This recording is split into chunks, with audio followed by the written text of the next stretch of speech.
all those good questions. We have our esteemed panel here, Dr. Geskin on the dermatology oncology side, and Dr. Pro also from Columbia, hematology oncology.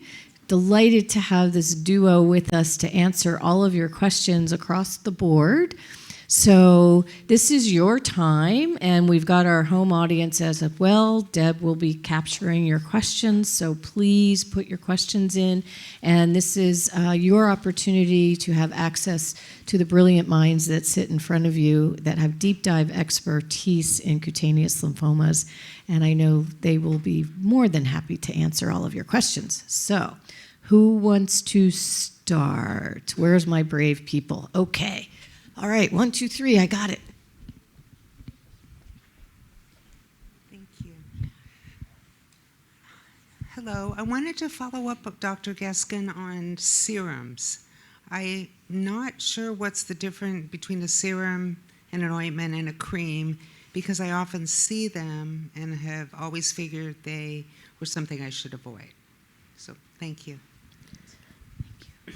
I think if you don't have a regular regimen for yourself yet, I would not start with a complicated regimen. Some people are experts, as we heard, but I would simplify your regimen as much as possible, because one of the things that I see people make more mistakes when they start bringing in more and more and more different ingredients in their daily routine.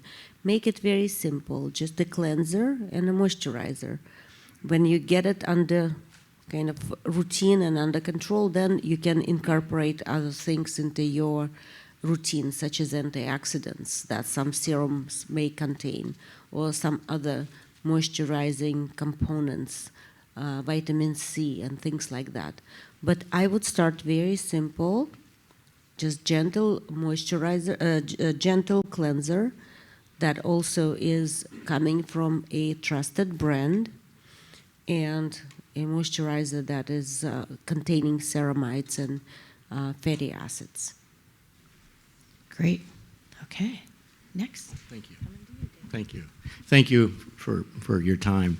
I have a question relating to my son. Let me just first say that I think I first came down with MF when I was a teenager. I'm now 72. So I'm an example of living well with it. And I was talking with another patient here today, and we were both commenting that our children have eczema. And I was wondering a couple things. Perhaps what I initially had as a teenager was eczema, and it turned into MF, I don't know. But is there anything that you can recommend that he should do or watch out for so that the eczema doesn't progress or turn into MF?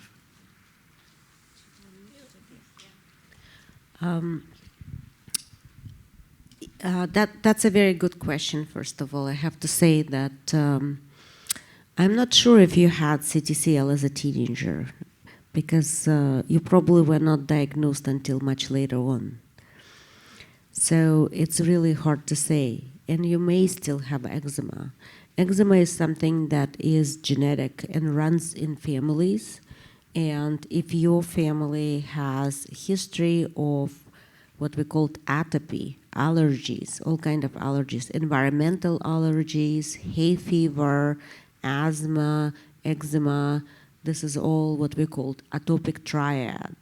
And this condition does come from kind of mother to son, father to son, and it is something that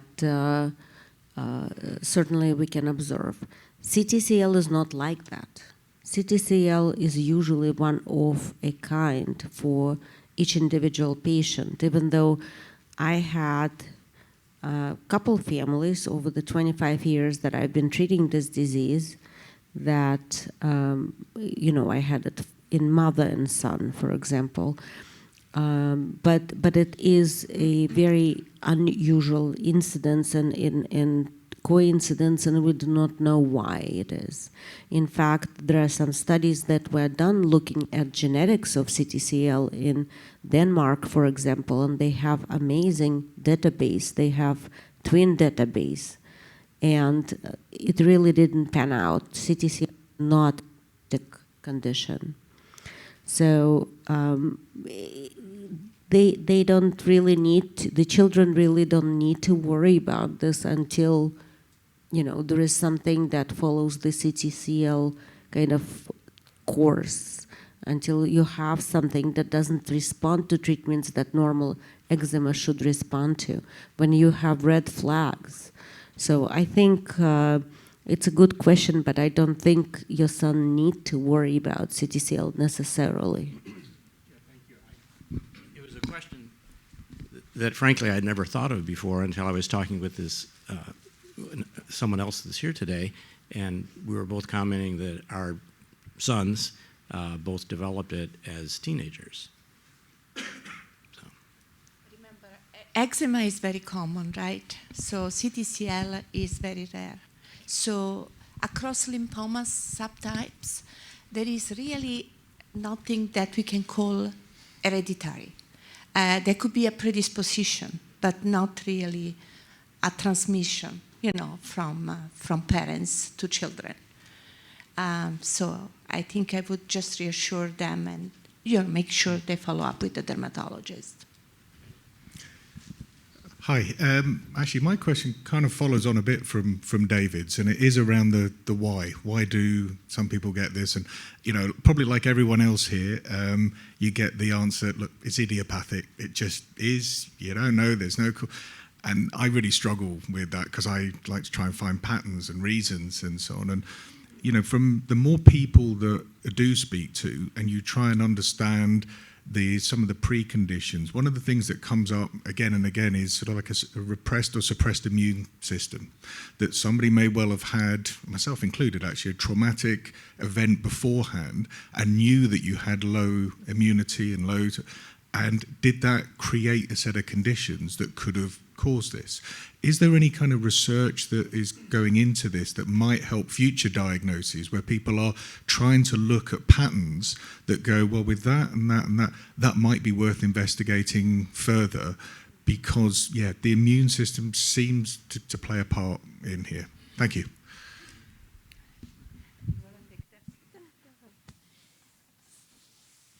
I just want to say that Barbara and I, Dr. Pro and I, we are partners in crime. We run the same clinic, so we understand each other from just looking at each other. So when you see me doing like this, you know. Yeah, that's a very important question, right? So we do know that the immune system is very important because, remember, even if you look at healthy individuals and you do blood work, sometimes you find trace of cells that are not normal, but somehow the immune system is able to keep that, you know, under control. So there are also other conditions, you know, where you have an indolent process and never really becomes very aggressive. And again, we do think it's because the immune system is really playing a significant role. Also, in addition to that, remember that now some of the newest therapies that we have available are not really therapy that kill the cancer cell. They boost your immune system to do so, right? So we do think the immune system is definitely important, but however, I don't think it's the only player here. I think there are a number of factors that are very, very important. You know, predisposition, as we said. And, you know, we still don't understand why is that some T cells become so dysregulated. So it could be that they acquire some genes that are really abnormal, and that's what triggers the growth of the cells, and then the immune system, again, is not able to control those cells. So I think it's a combination of factors, but unfortunately, we don't really have, as you said, I wish we had a formula when you say, you know, we have this number of risk factors and these really increase the risk by this much percentage. We don't have that. But there is a lot of research ongoing, and even, with Dr. Geskin about, trying to find these risk factors. Yes, we're definitely working on it very hard. One of the first questions that I asked myself when I started to look at patients with CTCL was why? And I think every single person in this room is asking why? Why do I have it? And so there is a lot of research being done, and research done by myself. For example, I was thinking about, is it a virus? So we actually looked, and I worked with the best virus hunters in the world who discovered many different viruses. And we sequenced blood. And by the way, I just want to say while I'm at that, thank you for all of you who participate in clinical trials, donating blood, donating skin, because this is how we try to answer these questions. And so the patients donated blood, and we looked in that blood for viruses, for example, through very sophisticated novel techniques. And we didn't really find a virus that causes it. And then we were looking at some environmental exposures. Is there something in our environment? And there are some little clues, but nothing is really conclusive. We were looking at Agent Orange with the veterans, Vietnam veterans. We were looking at Gulf veterans. We actually have a registry for 9/11 first responders. Many of them, relatively speaking, have CTCL. So your question is very valid and very good. There may be something in your environment. And to the previous question, remember I mentioned to you that mother and son having CTCL. There were actually two friends, close friends, having CTCL next door to each other. That prompted me to look at what I call a geographic study. Where are people located? Are they exposed to something? And there are some suggestions, but nothing really came out of it, partially because there is no funding. This research costs a lot of money, and CTCL is a rare disease, and NIH doesn't support enough of that type of research. So one of the things is, one of the limitations that we have is, financial limitation. It really costs some money to find the answers to these questions. But we are certainly looking, and we are certainly very interested in finding out why, because then I think we will be able to resolve this mystery. Great, thank you. We're going to take a question from the home audience. Right, go ahead, Deb. Okay, so this question has a couple of parts to it. I have been using bexarotene gel for several years and get different directions on using it. Should I use it only in red patches or all over skin in areas where I have slack skin? She has granulomatous slack skin. I know I slaughtered that. Are there any negatives to look out for with the use of this product? And should it be used in combination with other ointments, and how often? Well, I have to say that this is a really very personalized question. It's really a medical advice question that I cannot give without seeing a patient. And bexarotene is one of the products that we certainly use, and it's a good product. It's something that is not necessarily associated with any negative outcomes. But again, to be more specific, it's impossible, not even seeing a patient, to give a medical advice like that, so I apologize. Great. Does finding and treating mycosis fungoides early on help prevent progression to later stages, or what else could cause progression? Another very important question. So there are some factors that can predict who are the patient likely to progress or transform. I think staging is the major factor. So, if you have early stage MF, the risk is much lower, and if you have advanced stage MF, the risk is much higher.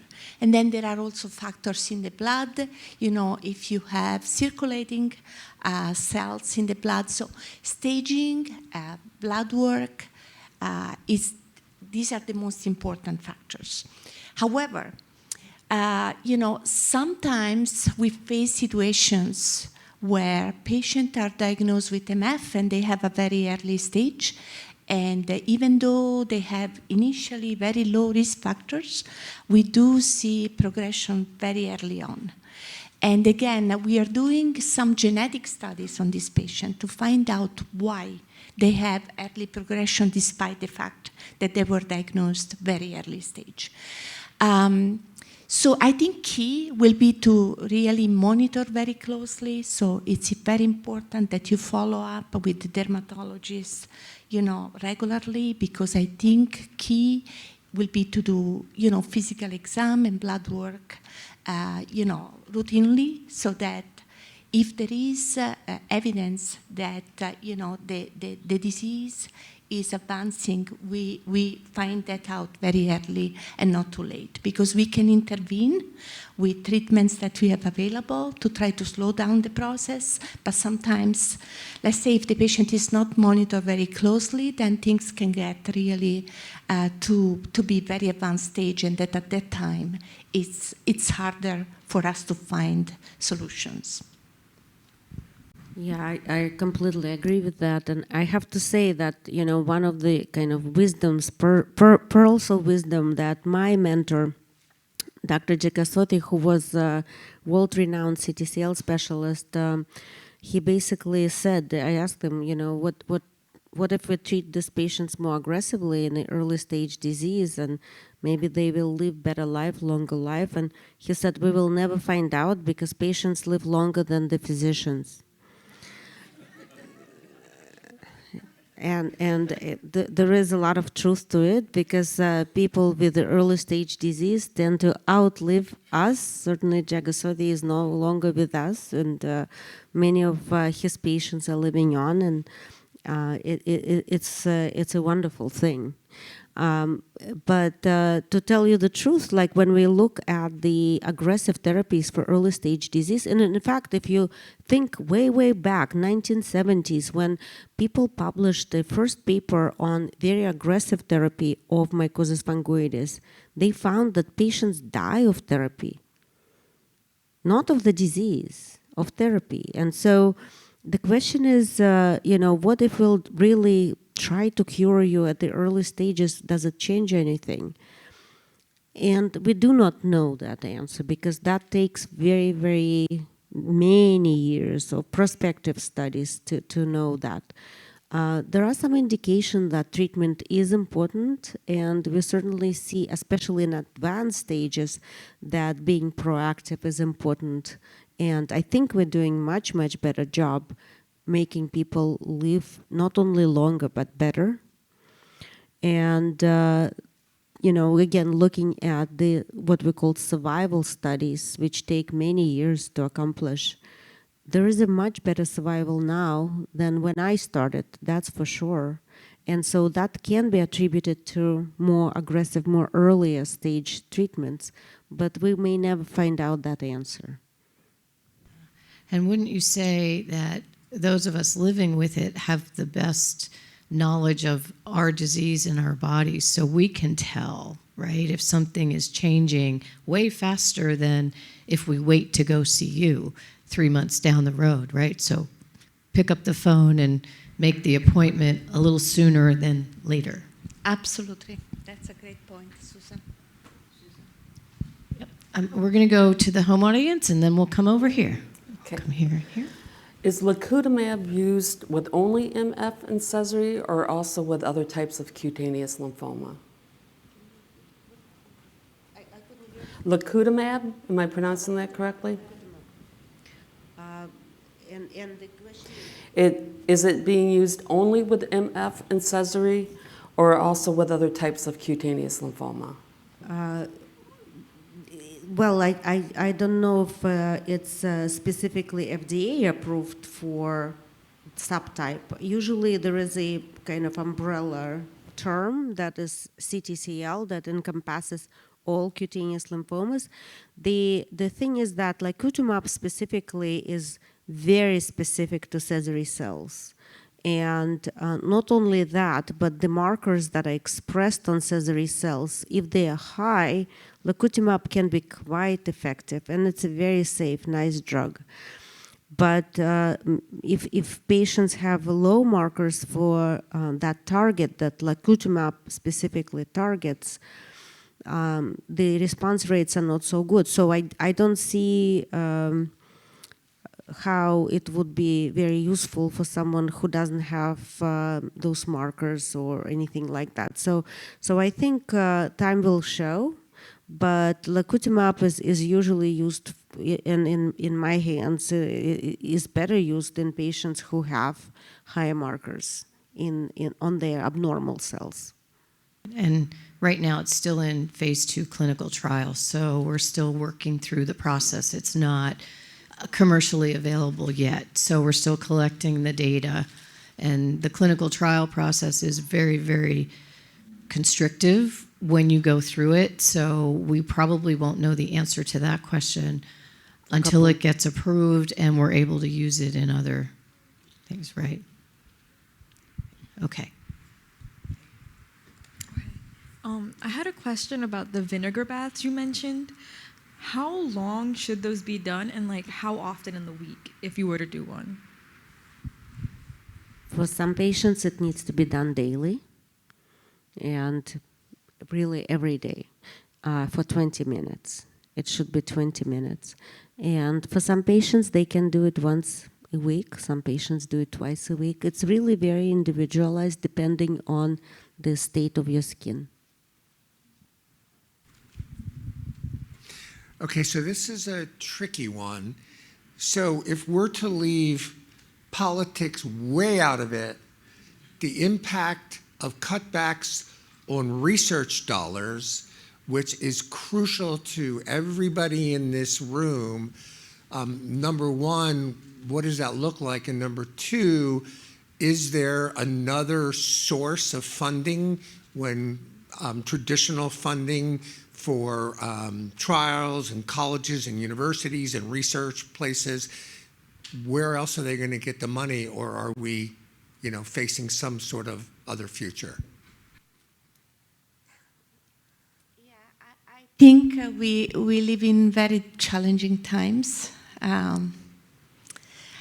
I think, unfortunately, I think the federal funding, as you know, we had significant cuts in federal fundings.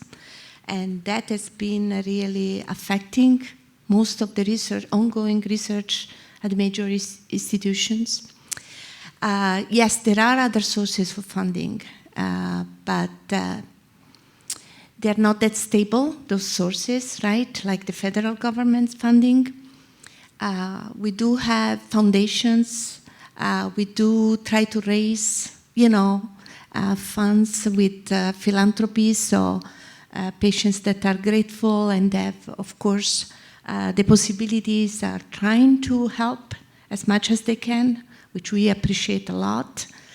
I think we have to be a little bit more creative about how to fund our research if things stay the same. So as I said, there are foundations that are trying to raise more money to be able to give out more grants. And hopefully that is going to be key, and we are going to see that in the next few months. And I just want to second that and thank the sponsors for supporting some of the research. The companies that sponsor this event, they also contribute to research substantially, and without them, a lot of good things wouldn't happen.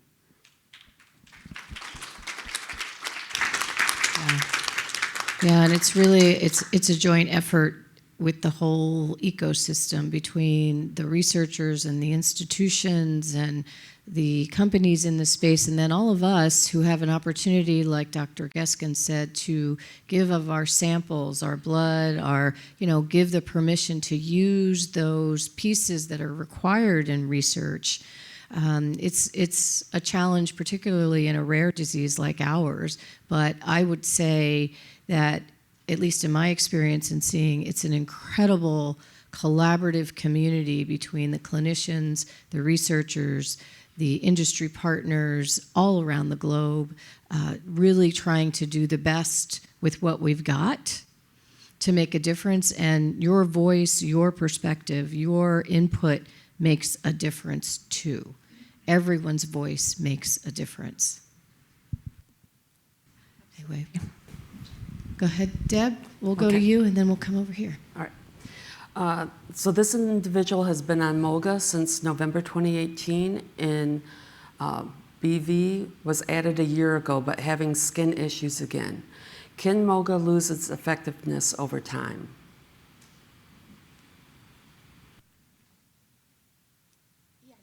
It's definitely possible. However, Dr. Geskin also can comment on this, but we need to make sure that the patient is not developing what we call the Moga rash, because it's very common sometimes to discontinue treatment because we think the patient has progressive skin lesion, but in reality they can develop a reaction to mogamulizumab. So it's key that they actually see their dermatologist and there is a biopsy done, because there are some features that definitely are suggestive of this mogamulizumab rash. Absolutely, I really can't agree more, because it can happen even after years on Moga. We see very good results, and then patients develop allergies, and that's definitely a possibility too. Which is, again, why after a product becomes approved, that we still have to monitor and capture all of the experiences and kind of put them back into the bucket to see if there are trends or things that we learn after the clinical trial process, right? It's so important, which is why for all of us who are on any therapies is also to let our clinicians know what's happening and what we're seeing, so that that can be recorded and monitored and put into the mix so we can learn. Hello, everybody. I have a two-part question. What's your take on vitamin D and skin health? That's my first question. My second question is, right now I'm on 1B, stage 1B, and I've been on it for almost 10, 15 years. What I do now is I have a box at home, and I'm using Valcor. But I've not seen improvement with Valcor, so I alternate in Valcor, clobetasol, and triamcinolone. So I know that there's another option to that. Thank you. The first question is vitamin D and skin health. Vitamin D and skin health first. So one of the things that you may notice in my talk to you, which is very different than to other public audiences, I spoke nothing about sun protection. I didn't say a word about sun protection, because sun is good for you. And this is the only instance where dermatologists would tell you go and sunbathe. And even that, you have to do it carefully. You shouldn't burn, and certain people shouldn't suntan, sunbathe. For sure, people who have skin cancers, melanoma, that we should be careful. But one of the things I didn't mention in my good skin habits is sun exposure, because we know UV is one of the treatments for this disease, and this disease is exquisitely sensitive to the UV light. Having said that, there are lots of benefits for UV exposure, and especially in darker skin individuals, you need a lot of UV to get that vitamin D into you. And for that reason and other reasons, I actually, besides CTCL, my CTCL patients, I tell people not to tan, not to expose themselves to UV, and to take vitamin D.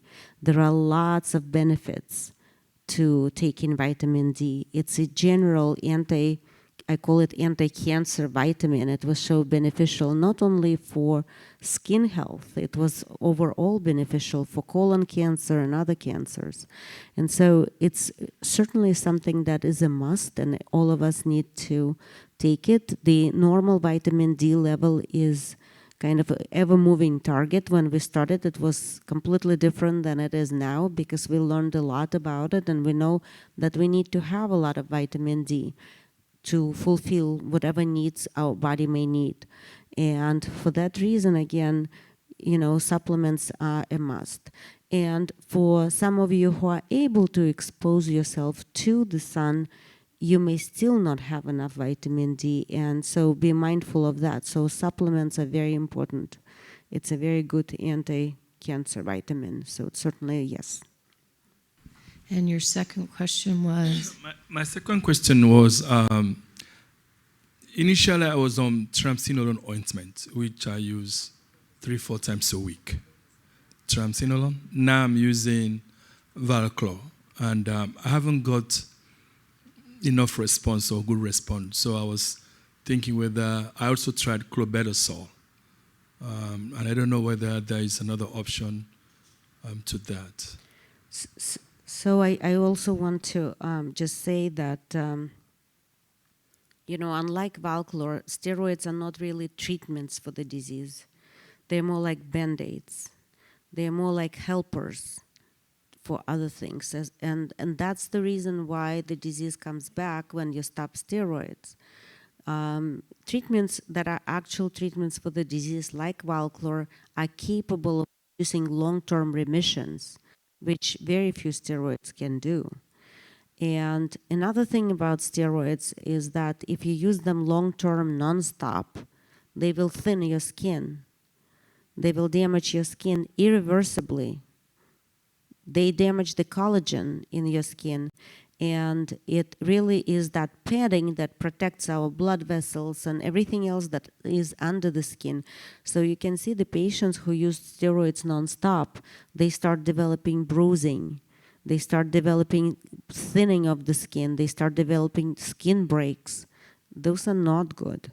So I use a lot of steroids, but you have to use them very sparingly and just as needed. And again, I cannot answer your question about specific therapy because we need to know much more to tell you exactly what you need and how to use it and all that.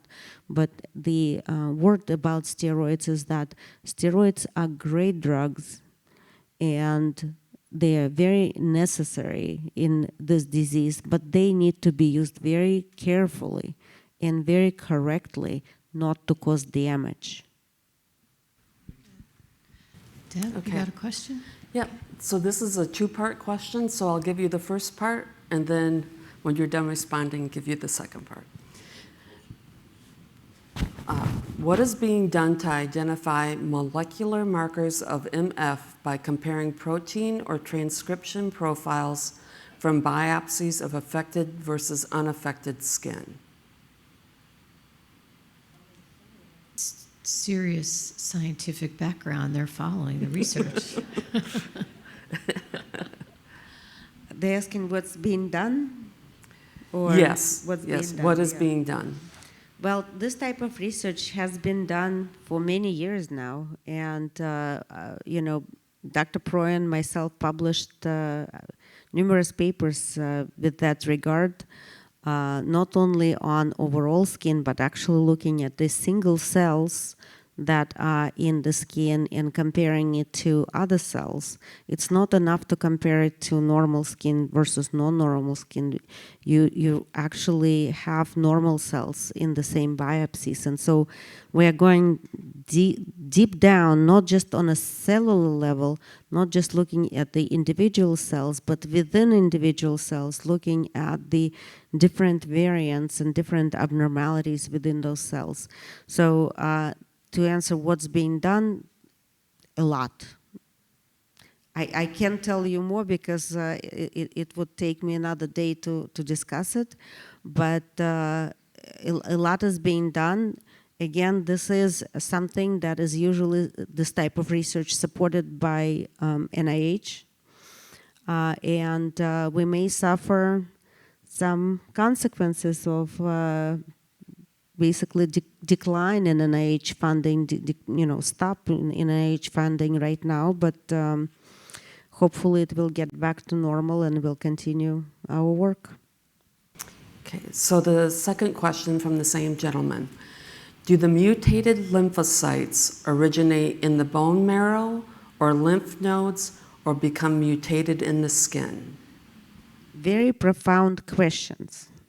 Very profound questions. And there are several schools of thought on this subject. I happen to be in the school of thought that the probably abnormal lymphocytes originate in the skin. But there are people who argue with me. Can you imagine? Basically they said that they came from bone marrow and blood and many other organs, but lymphocytes are not bad guys. The lymphocytes live everywhere where our cells are. They live in our heart, they live in our lungs, they live in our liver, and they live in our skin, and they help to fight infections that come from outside. They help to fight cancers that may arise. Our body creates cancerous cells every minute, and those lymphocytes are killing those cells because they are abnormal and they recognize them as such. But at some point, they become dysfunctional and they can just go awry and grow on the skin and go to the blood and go to the lymph nodes and such. But when we look at those cells, they express certain markers showing that they are coming from the skin. So this is me speaking for myself. But as I said, there are different schools of thought. Okay. This is for Dr. Geskin. Did I say that correctly? Okay. It's easy. It's skin, Geskin. Geskin. That's a good mnemonic device. Thank you. So you talked about pH balance, and I remember when my dad was alive, he used to bring me alkaline water, and it's like, it's important to have like good pH balance. But how do you measure that? How is that something that you can monitor in terms of the pH balance of your skin and know sort of how frequently to take vinegar baths or et cetera? You don't need to measure it because you can see it. You can see if your skin is nice and healthy and moisturized and how it feels and how you look at it and you see it. If you see that skin is breaking down, skin is scaly, skin is dry, it's not normal. If you think about yourself when you were a baby, that's the skin that you want. And so whatever you need to do to make the skin as healthy as possible. And regarding the pH, if you drink the alkaline water, it's completely different. So that actually, again, we need both. We need some things that are alkaline, some things that are acidic, and we need to balance it. And so I don't think you need to really kind of dwell on it. The only reason I brought it up in my talk is because we don't think about it, and we need to just kind of be aware what's good for our skin. But you don't need to go and like, I need to measure pH of my skin. No. We don't need to do that. Looking at your skin and feeling in your skin. How do you feel in your skin? That's what tells you where it's healthy or not. So I'm going to phrase the question a little differently because it might be too specific to this person, how they've asked it. But can the disease impact the lymph nodes, cause them to swell and be very sore? I think, if patient has progressive disease, with advanced stages, the lymph nodes are likely to be involved. So when the lymph nodes swell up, it could be a sign that disease is involved in the lymph nodes. However, word of caution is that lymph nodes can also be reactive. Like, we have many cases where we have tumor stage, for example, affecting an arm or a leg, and then the draining lymph nodes are swollen, but then you do the biopsy, and those lymph nodes are not affected by the disease, but they're just reactive. As Dr. Geskin mentioned, lymphocytes live in lymph nodes, and the lymph nodes are very important because they're a mechanism of defense, not only against infection, but anything, inflammation that goes on in our body. So, again, I want to emphasize that yes, the lymph node could be involved in advanced stage cutaneous lymphoma, but also they could also be reactive. So we will not know until we do a biopsy. I have a question. I heard that cancer thrives or feeds on sugar. So should we cut back on sugar, added sugar, and should we eat anti-inflammatory food? Do you think that would help? Because you had mentioned diet before.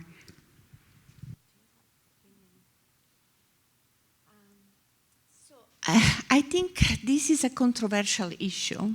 Personally, I feel like you should not be cutting sugar down, but you should have a very healthy, balanced diet. I think key is to have a healthy diet. If you have, a little bit of sugar in your coffee, or, you feel like craving for an ice cream, I don't think you should avoid that. But I think, again, use your judgment. Don't overdo it, because that also creates other health issues, right? So I think, a very balanced, healthy diet, I think, is key. Hi. I have a question. I've been recently diagnosed, going on 2 years. I'm 1A. And this is going to sound very vain compared to the wonderful, intelligent questions I've been hearing. I have spots on my belly that from the originals that are still there, and they won't go away. And I'm in a Facebook group. For all of you who don't know, there is a Facebook group for mycosis fungoides. And people always say I did this and I'm clear. I took that and I'm clear. I put this cream on it and I'm clear. But I've never been clear. Am I ever gonna be clear? And, are those spots gonna be there forever? I feel like I'm gonna become a giraffe one day with just so many that I have. Will they ever go away? Can you recommend something that, could be used on it? My doctor at MD Anderson says they're like burns. They're like scars, and it's gonna take time, and eventually they will fade. So that's, my question is, why are mine still there when other people's are clear, and will they ever go away? Thank you. I would say trust your doctor. Because, I think it's very individualized, of course, and sometimes what we see, I tell my patients, the disease is gone, now you have a brown spot, and it's like a burn burnt out. The disease is burnt out, and there is a residual pigment left behind because there was a lot of inflammation and skin destruction by those malignant abnormal cells. And it may take a while for things to resolve. Sometimes they don't resolve absolutely completely, but most of the time they do, and it does take time.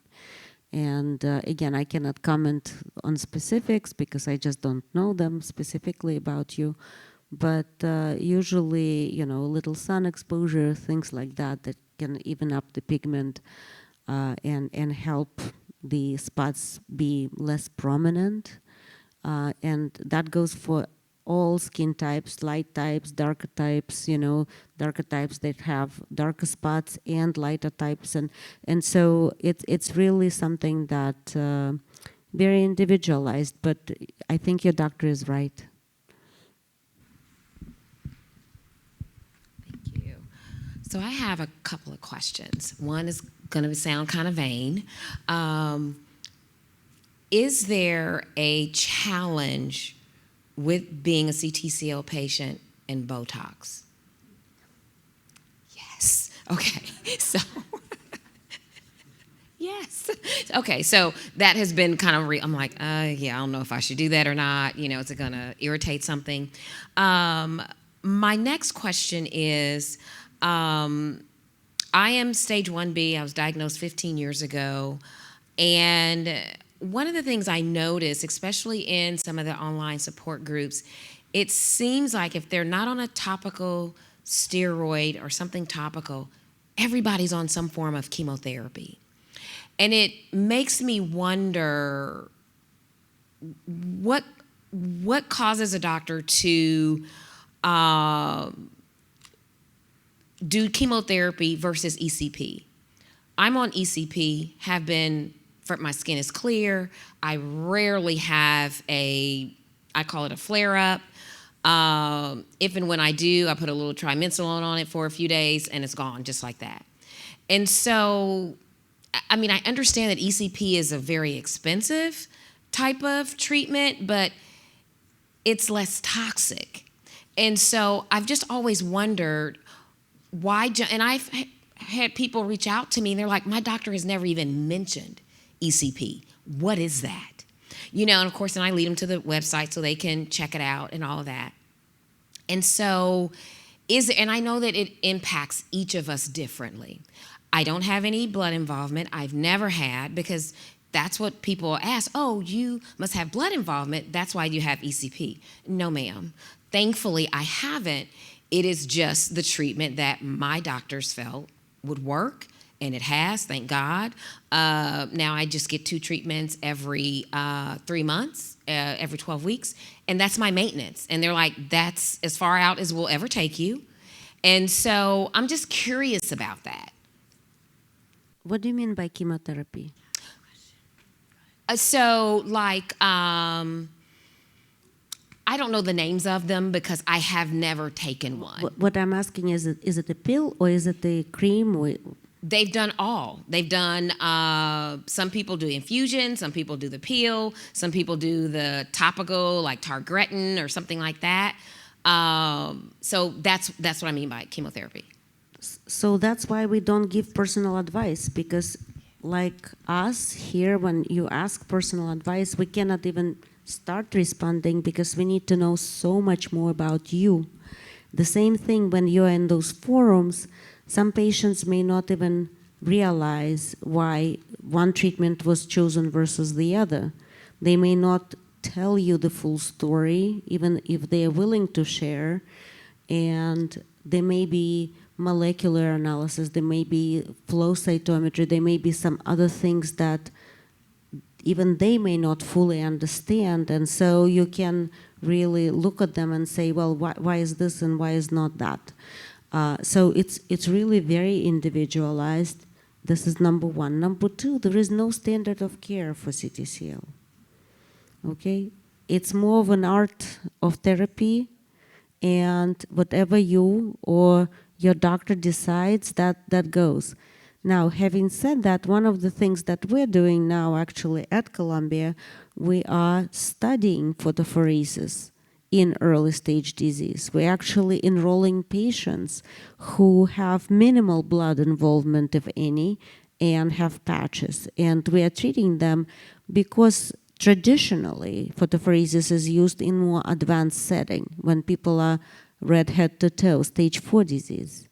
But we are looking at the early stage disease, and photophoresis is not more expensive. We actually did a cost analysis study to look at which treatment is, costing what. And photophoresis is right in line with other treatments, so it has the right to be, and it may be perfect treatment for a perfect patient. So, but it's not available everywhere. That's I think a very important thing to know. Not every institution can do it. Like if they have a big transplant center, they usually also have an ECP center, but other than that, it's not available to everyone. Maybe you can explain, this is one of my little pet peeves, but I think in a general patient population, anything that is an infused therapy, everybody thinks is chemotherapy in the sense of naming it. Maybe you could share in cutaneous lymphoma, maybe some of that nuance between chemotherapy and other infused therapies so that we can all kind of get on the same page. Yeah, I would say that in CTCL, really we try to avoid chemotherapy. We use chemotherapy very late in the disease when really we fail everything else. And a lot of infusions that we give to our patient are not really chemotherapy, even though they are intravenous infusion, but they have more to do with changing the shape of the genes that we think are important for the type of disease that you have. Like, for example, we use romidepsin. That's like what we call a histone deacetylase inhibitor. So again, it's not really what we consider standard chemotherapy.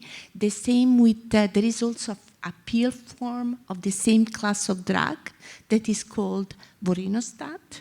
That's also an HDAC inhibitor. We heard earlier about mogamulizumab. That's an antibody. It's not chemotherapy. However, it's given intravenously. There is also, as someone mentioned earlier, brentuximab. It's also an antibody. Does have a little bit of chemotherapy linked to it, linked to the antibody, but again, it's not the major part of the treatment, okay? So a lot of things that we do are not typically chemotherapy. So also you mentioned bexarotene. I think that's also not chemotherapy. It's a vitamin A derivative, right? And the pill form is called dargretine, and then we have the gel also. Same drug, right? Bexarotene is either gel or an oral formulation. So we rarely use chemotherapy. When we have problems with patient progressing despite all this treatment, then I think we need to consider more what we consider standard chemotherapy, and that is in the form very often of gemcitabine, or there is another medication that is similar to the oral methotrexate that is called pralatrexate. Also, some of the newest drugs that we have available, for example, one is called duvelisib. That's also not the typical chemotherapy agent that we have, but is, again, something that inhibits, blocks something that is abnormal in cancer cells. So we rarely use chemotherapy. So they don't know what kind of treatment. Thank you. That's correct. Because, like intravenous, sometimes we think about, oh, it's intravenous, must be chemotherapy. But not all the intravenous drugs are chemotherapy. Good distinction. So everybody needs to ask their doctor exactly what it is, so we can all be defined. And we probably have I know we've got some more questions online. We've got a couple minutes left. Okay. Go ahead, Dan. So I'm going to paraphrase these to get 2 questions in. 1, a confirmation whether or not cutaneous lymphoma is genetic or not. And the second is it an autoimmune disease? So the first question, the genetic disease. I have to say all cancers are genetic disease because they all have genetic abnormalities. That doesn't mean necessarily that they are given from parents to children. So there are different genetics that are involved in cancer, and every cancer is genetic disease. That's the first one. And the second one was about... Is it an autoimmune disease? It's not an autoimmune disease that your own body, the autoimmunity in general means that your own body is reacting against something in your own body. So you're kind of fighting against yourself. This is not the case with CTCL. CTCL is a true cancer, true genetic disease in that sense. Do one more? Go ahead. There's been a couple of questions about LYP and potential other treatments other than methotrexate. LYP is one of those things that is a benign disease, but it's really annoying one. Because, if people kind of maxed up on methotrexate over the years, or they have side effects to methotrexate over the years, there are very few things that are as effective as methotrexate, and then we have to get creative and try many other things. But methotrexate is by far the most effective and the best treatment for LYP of all kinds. So again, it has to be resolved between you and your doctor. More? There's a lot more, but I'll grab a couple from yesterday that are short, hopefully. Is bone marrow involvement common in Sezary, and should that be monitored?